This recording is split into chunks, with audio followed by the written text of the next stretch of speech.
హిందూ ధర్మం ప్రేక్షకులకు నమస్కారం. రుద్రాక్ష జగద్రక్ష కార్యక్రమానికి స్వాగతం. మనకు జాతకపరంగా ఎలాంటి సమస్యలు ఉన్నా, ఎటువంటి వ్యాపార ఆర్థిక సమస్యలతో ఇబ్బందులు పడుతున్నా, ఎలాంటి రుద్రాక్షలు ధరిస్తే శుభ ఫలితాలు కలుగుతాయో వివరించేందుకు మనతో పాటు ఉన్నారు ప్రముఖ రుద్రాక్ష నిపుణులు, వేదగణిత శాస్త్రవేత్త, పలు జాతీయ అంతర్జాతీయ అవార్డుల గ్రహీత డాక్టర్ జి పాండురంగారావు గారు. పాండురంగారావు గారితో లైవ్లో మాట్లాడి మీకున్నటువంటి సమస్యలకి చక్కని పరిహారాన్ని తెలుసుకోవాలి అని అనుకునేవాళ్ళు స్క్రీన్ మీద లైవ్ నెంబర్స్ కొడుతున్నాయి. ఈ నెంబర్కి కాల్ చేసి మీ పరిహారాన్ని తెలుసుకోవచ్చు. నమస్కారం పాండురంగారావు గారు. నమస్కారం. ఓం నమః శివాయ. మరి ఎప్పట్లాగే మోటివేషన్ స్టోరీతో కార్యక్రమాన్ని ప్రారంభిద్దామండి. కథ చెప్పుకొని కార్యక్రమంలోకి వెళదాం. ఒక రాజుగారు ఉన్నాడు. ధనం అంటే పిచ్చి, అంటే ధనం అందరికీ ఇష్టమే, కొంతమందికి మరిన్నో ఇంకా డబ్బు బంగారం అంటే ఇంకేం కనిపిస్తుంది, అన్నీ అదే అనుకుంటారు. ఆ జాతికి ఆ కోవకు చెందిన ఒక రాజుగారు 24 గంటలు డబ్బు ఎలా సంపాదించాలి, ఎన్ని రాజ్యాల మీద దండయాత్ర చేయాలి, ఎవరిని హింసించాలి, పన్నులు ఏ రూపంలో అత్యధికంగా వసూలు చేసి దాన్ని బంగారంగా డబ్బుగా కన్వర్ట్ చేయాలి, ఇదే ఆలోచన. ప్రజలను హింసిస్తే ఏమి, దండయాత్రలు చేస్తేనేమి, ఎలా అయినా డబ్బు కావాలి, బంగారం కావాలి. ఆ బంగారం, డబ్బు, వజ్రాలు, వైడూర్యాలు ఇవన్నీ పోగు చేయడం కార్యక్రమంలో ఆ కార్యక్రమంలో ఉన్నాడు. మంత్రి సహకారం, జనరల్గా మంత్రుల సహకారం ఉంటుంది కదా. ఈ డబ్బుని ఎక్కడ దాయాలి, వస్తుంది బోల్డ్ అంత డబ్బు. తను అనుకున్నది తడువుగా ఇక అదే పని మీద ఉన్నాడు కదా. రాజు తలుచుకుంటే దెబ్బలకు కొదవే ఉందని, అదే డబ్బులకు కూడా కొదవే ఉండదు రాజు తలుచుకుంటే. సరే పోగు చేస్తున్నాడు. ఇది ఎక్కడో దగ్గర దాయాలి, సరిపోదు. రెగ్యులర్గా ఉండే చోట పనికిరాదు. ప్రత్యేకమైన ప్లేస్ సపరేట్గా క్రియేట్ చేసి పెడితే తప్ప ఇదంతా అందులోకి వెళ్ళదు. ఓ పెద్ద గుహ లాంటిది ఒకటి చూశాడు అడవిలో, అందులో దాచేద్దాం. సరే అది ఎవరికైనా తెలిస్తే మళ్ళీ ప్రమాదం, ఎవరికి తెలియకూడదు. మంత్రి ఒక్కడికి తెలుసు. మంత్రి రాజు మంత్రి దగ్గర తాళం పెట్టాడు, తన దగ్గర తాళం పెట్టుకున్నాడు. అంతే. ఈ బంగారం, వజ్రాలు, డబ్బు అంతా అక్కడ చేరుస్తున్నాడు. అది నిండిపోతుంది. చూసుకొని రోజు మురిసిపోతున్నాడు. అబ్బా ఏముంది సంపద, ఏముందని.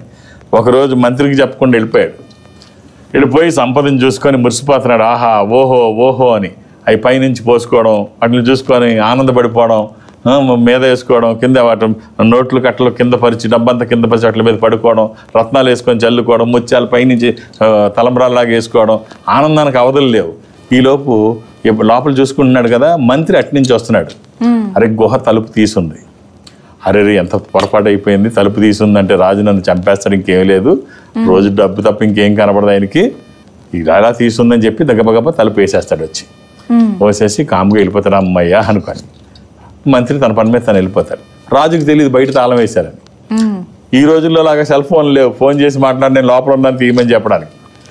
సో లోపల ఉన్నాడు, అరుస్తున్నాడు. తెలిసింది కాసేపటికి, ఏం చేస్తాడు, ఏం చేయలేని పరిస్థితి. ఇక ఆ రోజు గడిచింది, గొంతు ఎండిపోయింది. తెల్లారులు అలాగే రాత్రిపూట అలాగే గడిపాడు. తెల్లారేటప్పటికి గొంతు ఎండిపోయి నీళ్లు కావాలి, తాగడానికి నీళ్లు లేవు, తినడానికి ఆహారం లేదు, నిన్నటి నుంచి ఏమీ తినలేదు, తాగలేదు, గుక్కెడ మంచినీళ్ళు లేవు. ఓ పిచ్చెక్కినాళ్ళలాగా డబ్బుని ఇలా చేతితో పట్టుకొని, ఓ డబ్బా ఈ డబ్బు తీసుకున్నా కొంచెం మంచినీళ్ళు ఇవ్వా, ఓ బంగారమా ఇంత అన్నం పెట్టవా అని చెప్పి వీటిని పట్టుకొని, అప్పుడు దాకా నెత్తి మీద పోసుకున్నాడు కదా, ఇప్పుడు ఏడవడం మొదలుపెట్టాడు వాటిని చూసుకొని. ఏమవుద్ది, ఏమీ అవ్వదు. ఇలాగా 2-3 రోజులు గడిచాయి. ఎంతకాలం బతుకుతాడు ఈ రోజుల్లోనే. సో మొత్తం బాడీలో ఉన్నదంతా అయిపోయింది. ఇంకేం చేయాలో తెలియక అప్పుడు ఇంకెలాగ ప్రాణం పోతుంది.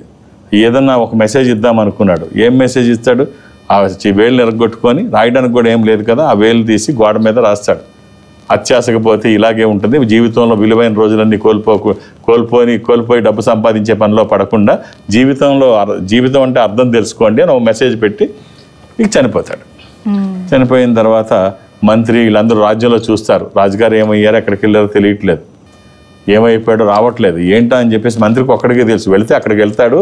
ఒకవేళ నాకు చెప్పకుండా ఏమైనా వెళ్ళిపోయాడా, ఏదైనా జరిగిందా, లేకపోతే ఏదైనా అడవిలో ఏదైనా మృగం తినేసిందా చూద్దాం, ముందు అక్కడికి వెళ్ళి చూద్దామని మంత్రి వస్తాడు. మంత్రి తలుపు ఓపెన్ చేసి చూస్తే లోపల రాజుగారు శవం వాసన వచ్చి కుళ్ళిపోయి ఇలా ఉంది. ఈ లోపల ఉండిపోయాడు. సరే మంచిదే జరిగింది. ఇప్పుడు మొత్తం ఈ సంపద అంతటికి మనమే వారసులం. ఎవరికి ఈ సంపద గురించి ఎవరికి తెలియదు. రాజు చనిపోయాడన్న విషయం నాకు తప్ప ఎవరికి తెలియదు, ఈ సంపద గురించి నాకు తప్ప ఎవరికి తెలియదు. సో రాజు చనిపోయాడు అన్నది చెప్పకుండా తాత్కాలికంగా నేనే రాజునైతే, ఆపద్ధర్మ రాజుగా నేను కొనసాగుతూ ఉంటే పర్మనెంట్ అయిపోవచ్చు, మొత్తం సంపదలన్నీ నేను చేసుకోవచ్చు అని చెప్పేసి ఆలోచించి ఈ విషయం చెప్పకుండా, రాజుగారు కనిపించలేదు ఎక్కడ, సో నేనే ఇది అవుతాను అని చెప్పేసి అంటే దానికి వాళ్ళు యాక్సెప్ట్ చేస్తారు. ఈలోపు మెట్లు మేంచి దిగి ఇలా నడిచి వస్తుంటాడు మంత్రి. కాలు జారి కింద పడి నడుము పెరుగుతుంది. రాజ్యాన్ని పరిపాలించడమే కాదు కదా, తన పని తను చేసుకోలేని పరిస్థితికి వెళ్ళిపోయాడు. మంచం మీద పడుకొని ఇక కదలలేని పరిస్థితి. అంటే దురాశ దుఃఖానికి చేటు. రాజు హింసించి పోగు చేసిన ధనం తనకి గుక్కెడు నీళ్లు ఇవ్వలేకపోయింది. రాజుని మభ్యపెట్టి ఆ సంపదంతా, రాజు దోచుకున్న సంపదంతా తన వశం చేసుకుందాము, అలాగే ప్రజల్ని కూడా మభ్యపెట్టి తనే అధికారం చేద్దామనుకున్నవాడు తన పని తాను చేసుకోలేని దుస్థితి పరిస్థితికి వెళ్ళిపోయాడు. కాబట్టి మంచి పనులు చేయండి, సత్కర్మలు చేయండి, సత్ఫలితాలు పొందండి. దుష్టమైన ఆలోచనలు, దుష్టమైన పనులు మీకు మీ కుటుంబానికి కూడా నష్టం చేస్తాయి. చక్కని స్టోరీ అండి. పాండురంగారావు గారు కాలర్ లైన్లో ఉన్నారు, మాట్లాడదాం. హలో, హలో, నమస్తే అండి. మీ పేరు, ఎక్కడి నుంచి కాల్ చేస్తున్నారు? నా పేరు రవి అండి. మాది యాదాద్రి భువనగిరి జిల్లా ఆలేరు అండి. ఓం నమ శివాయ. ఎలా ఉన్నారండి? అవునాం గురువారు, మీ పాదయాత్ర చేరుకుంటున్నాను. మీ పేరు? నా పేరు రవి అండి. రవి గారు డేట్ ఆఫ్ బర్త్ ఇస్తారా? యాదాద్రి భువనగిరి మండలం. 3వ తారీఖు 11వ నెల 19. 3వ తారీఖు 3వ తారీఖు 11వ నెల 1999.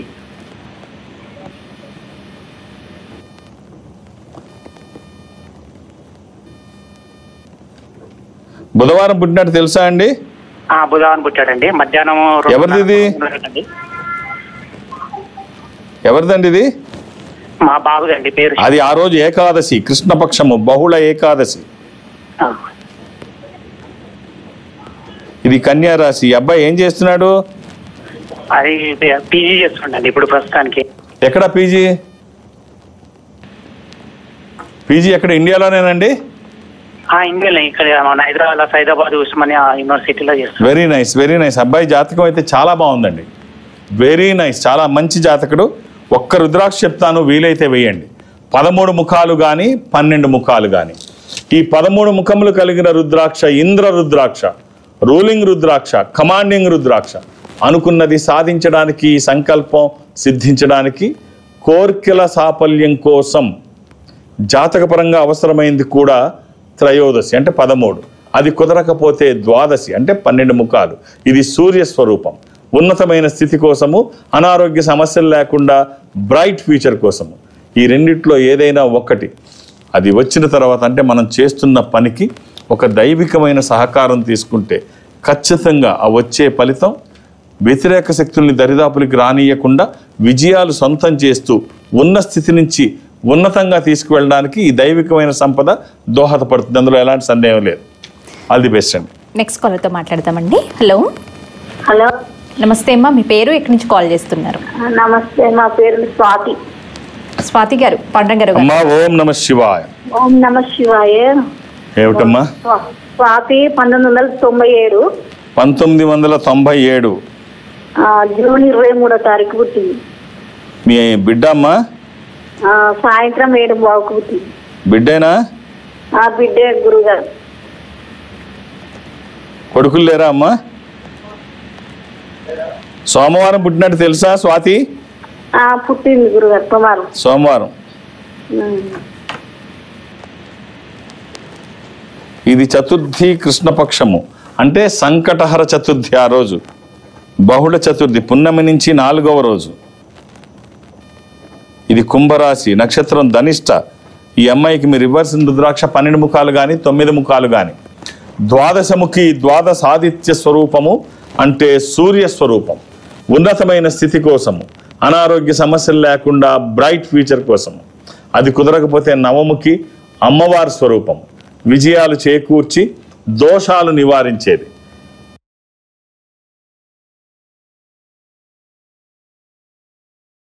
ఈ రెండిట్లో ఏదైనా ఒక్కటి చాలమ్మా. అలానే ఏది పడితే అది వేయకండి.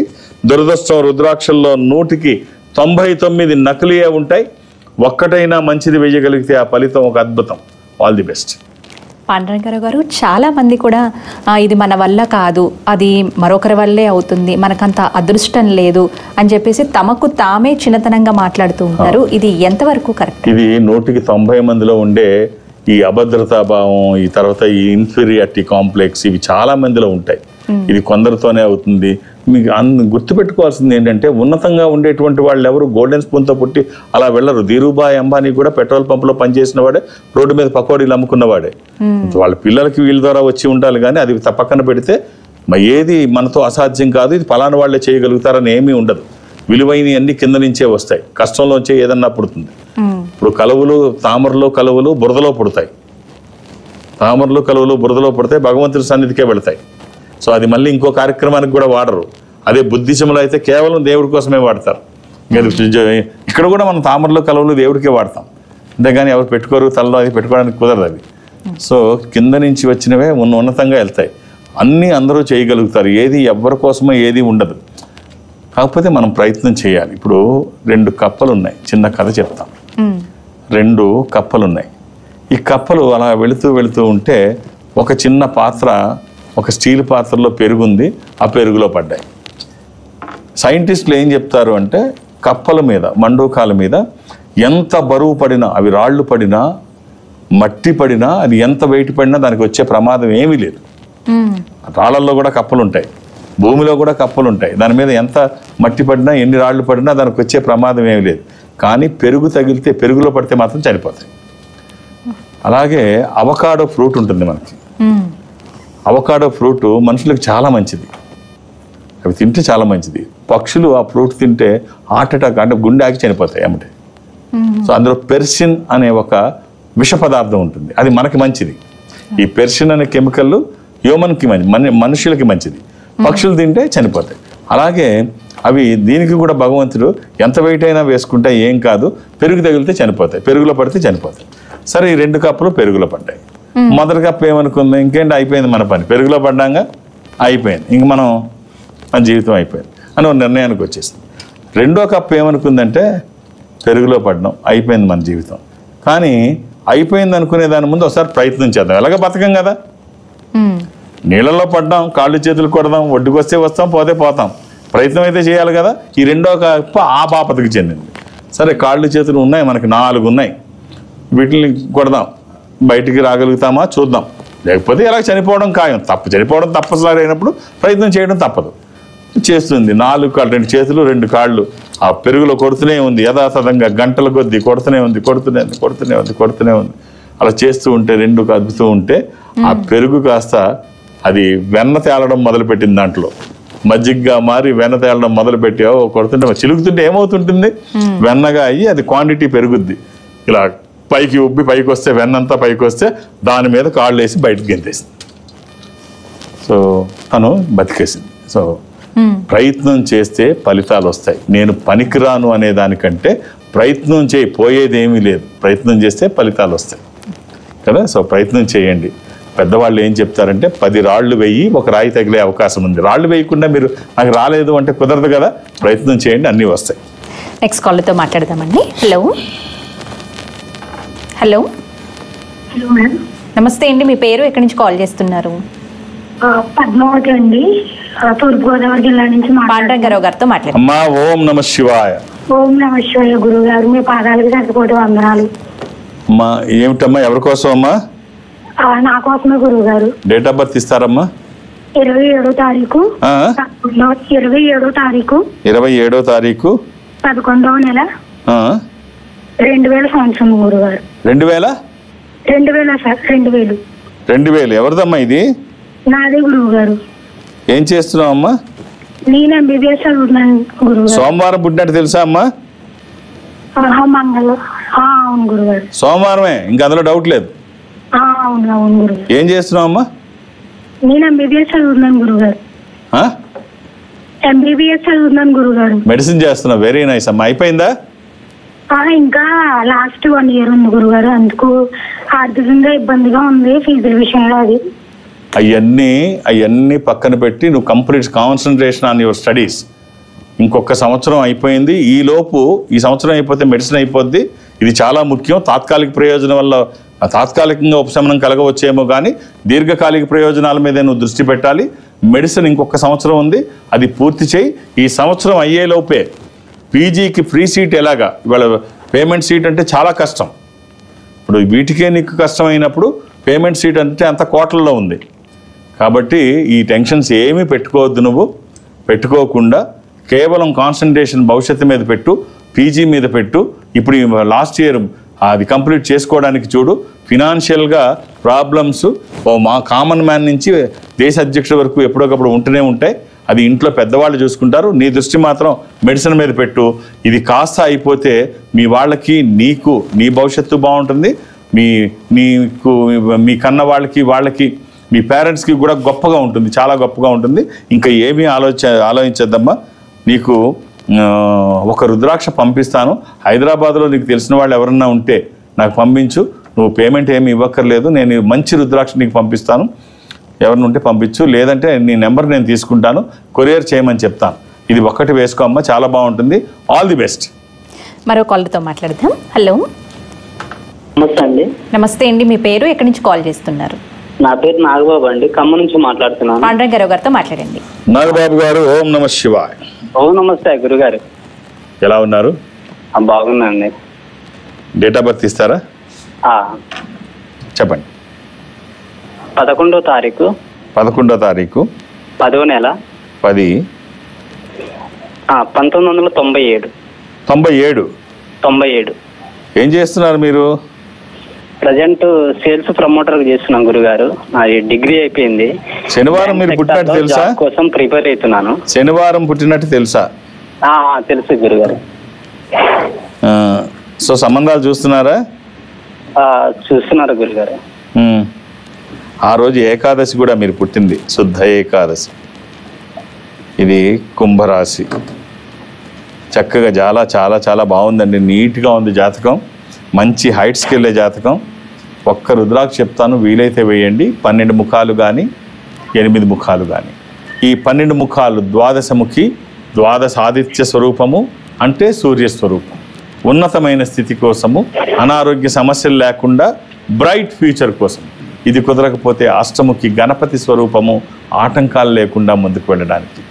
ఏదైనా ఒక్కటి, అలానే ఏది పడితే అది వేయకండి. మంచిది ఒక్కటేస్తే ఆ ఫలితం చాలా బాగుంటుంది. All the best. Thank you గురుగారు. పాండురంగారావు గారు, ఇప్పుడు వచ్చేటువంటి గురువారం మీరు ఎక్కడ అందుబాటులో ఉంటున్నారండి? నేను ఒక ఆధ్యాత్మిక సంస్థలో ఉంటున్నాను. ఈ సంస్థ ప్రపంచవ్యాప్తంగా ఉంటుంది. జనరల్గా ఎక్కడికి వెళ్ళినా నాకు అవకాశం లేకపోయినా ఈ సంస్థ అన్ని చోట్ల ఉంటుంది కాబట్టి నేను సౌత్ ఇండియా అటెండ్ అవుతాను. సౌత్ ఇండియా అంటే దక్షిణ భారతదేశంలో ఈ సంస్థ కార్యాలయానికి ఏదో ఒకటి గురువారం వెళ్ళడం సాంప్రదాయంగా పెట్టుకున్నాను. ఇప్పుడు నిన్న నేను రాజమండ్రి వెళ్ళొచ్చాను. దానికి ముందు వారము విశాఖపట్నంలో ఉన్నాను. ఇప్పుడు విజయవాడ, రేపు గురువారం నాడు విజయవాడ వెళుతున్నాను. విజయవాడలో మధ్యాహ్నం 1:30 వరకు మాత్రమే నేను అందుబాటులో ఉంటాను. అంటే ఓ 2-2.5 గంటలు. నేనేం సాయంత్రం వరకు ఉండను. నాకు మీరు 2-3 పేర్లు నమోదు చేస్తే కష్టమైపోద్ది. మొదటి పేరు కూడా మా వాళ్ళు తీసేసే ప్రమాదం ఉంది మీరు అలా చేస్తే. సో మీరు అక్కడి వరకు వచ్చి వెనక్కి వెళ్ళిపోతే మీకే కాదు, నాకు కష్టమే. ఒక్కొక్క పేరు మాత్రమే నమోదు చేయించండి. ఇదేమి ఎమర్జెన్సీ కాదు. నేను మళ్ళీ వచ్చినప్పుడు మళ్ళీ కలవచ్చు. అర్థం చేసుకొని సహకరించండి. నాకు సంఖ్య కాదు కావాల్సింది, సమయం.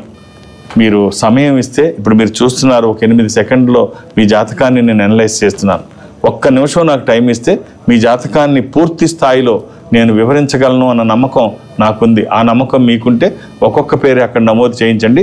2-3 ఇవ్వకండి. అలాగే హైదరాబాద్లో నన్ను కలవడానికి నేను ఎవరికి అపాయింట్మెంట్స్ ఇవ్వను, ఏ రికమెండేషను తీసుకోను. నన్ను కలవడానికి ఇవేమీ అవసరం లేదు.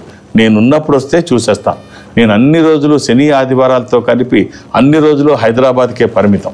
ఒక్క గురువారం నాడు మాత్రమే నేను ఏదో ఒక కార్యాలయంలో ఉంటాను. సో నన్ను కలవడానికి ఏమీ అవసరం లేదు. అలాగే దూర ప్రాంతాల నుంచి కూడా ఇక్కడికి రావాల్సిన అవసరం లేదు. ఈ సంస్థ అన్ని చోట్ల ఉంటుంది. నేను సౌత్ ఇండియా అటెండ్ అవుతానని చెప్పాను, దక్షిణ భారతదేశం. సో ఉదాహరణకి మీరు బెంగళూరులో ఉన్నారనుకోండి, ఈ సంస్థ బెంగళూరులో ఉంది. మీరు ఇన్ఫాంట్రీ రోడ్లోకి వెళితే అక్కడ మా వాళ్ళు ఒక స్పెషల్ రూమ్లో స్పెషల్ స్క్రీన్ ముందు మిమ్మల్ని కూర్చోబెడతారు.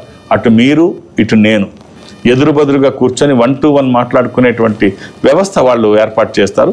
మాట్లాడే ప్రయత్నం నేను చేస్తాను.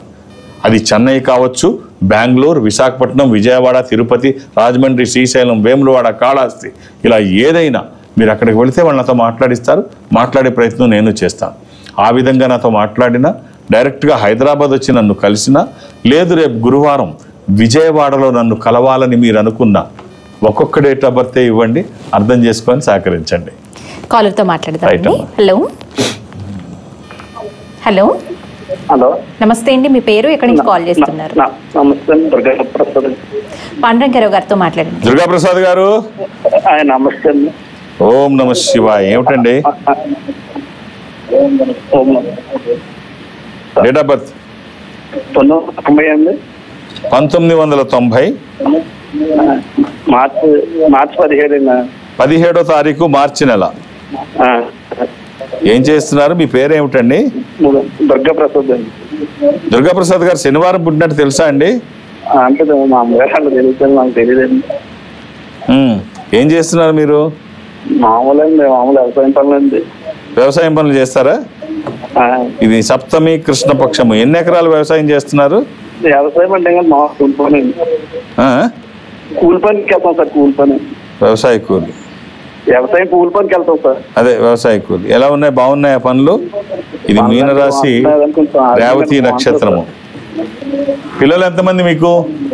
2 అండి, పాప బాబు. రైట్. పనులు బాగున్నాయా? పనులు బాగున్నాయా? అన్ని రోజులు పనులు ఉంటాయా వ్యవసాయ పనులు? లేదు సార్, అంటే మామూలు అపార్ట్మెంట్ మేము రాకలో అపార్ట్మెంట్కి వచ్చేస్తాం సార్, వాచ్మెన్ కింద. వాచ్మెన్ కింద. సరే సరే. ఒక రుద్రాక్ష చెప్తాను. ఒక 7 ముఖాలు రుద్రాక్ష. ఇది సప్తముఖి, లక్ష్మీ స్వరూపము. శని దోషములకి కూడా మంచిది, తక్కువలో ఉంటుంది. ఇది నెగ్లిజిబుల్ ప్రైస్. అలా ఇందులో నకిలీలు ఉండవని అనుకోవద్దు. నకిలీలకు అనర్హం కాందేది లేదు. సో ఒకటైనా మంచిది వేసుకోండి. మామూలు రుద్రాక్ష ఇది. ఇది వచ్చిన తర్వాత చాలా బాగుంటుంది. ఆహార నియమాలు ఏమీ లేవు, ఎప్పుడూ వేసుకోవచ్చు. శుభం. అల్లే కరుంగళి మాల గురించి ఇప్పుడు ప్రత్యేకంగా వింటూ ఉన్నాము. చాలామంది కూడా ఈ కరుంగళి మాల అనేది ధారణ చేస్తూ ఉన్నారు. ఇది ఎవరైనా ధరించవచ్చా? ఏమైనా నియమాలు పాటించాలా? కరుంగళి మాల స్వచ్ఛమైనది మనం ఎన్నుకోవాలి అని అంటే ఎలాంటి నియమాలు పాటించాలా అంటే భయపెట్టేస్తున్నారు ఈ మధ్య. నువ్వు అది చేయకూడదు, ఇది చేయకూడదు, అబద్ధం చెప్పకూడదు, అది తినకూడదు, ఇది తినకూడదు, ఇక్కడికి వెళ్ళకూడదు. అసలు అది ఏది అలా ఉండదు. ధార్మికమైనది ఏది, ఒక మంచినిత కలుగజేసేది ఏది అలా ఉండదు. అలా ఉంటే ఇప్పుడు నువ్వు ఇలా చేస్తే నువ్వు పాడైపోతావు, ఇలా చేస్తే నీకు భవిష్యత్తు లేదు, నువ్వు ఇలా ఎందుకు పనికిరావు అని ఏదైనా శాస్త్రం చెప్తే అది శాస్త్రం కాదు. మానవ మనుగడికి వ్యతిరేకంగా మాట్లాడితే అది ధర్మం కాదు, అది సాంప్రదాయం కాదు. అంటే ఆచరణ యోగ్యము కానిది ఏది ఆచారము కాదు. ఆచరించగలిగేది మాత్రమే ఆచారం. సో నీ ఆహారం ఏది వ్యక్తిగతం, ఇది వేరు, సాంప్రదాయం.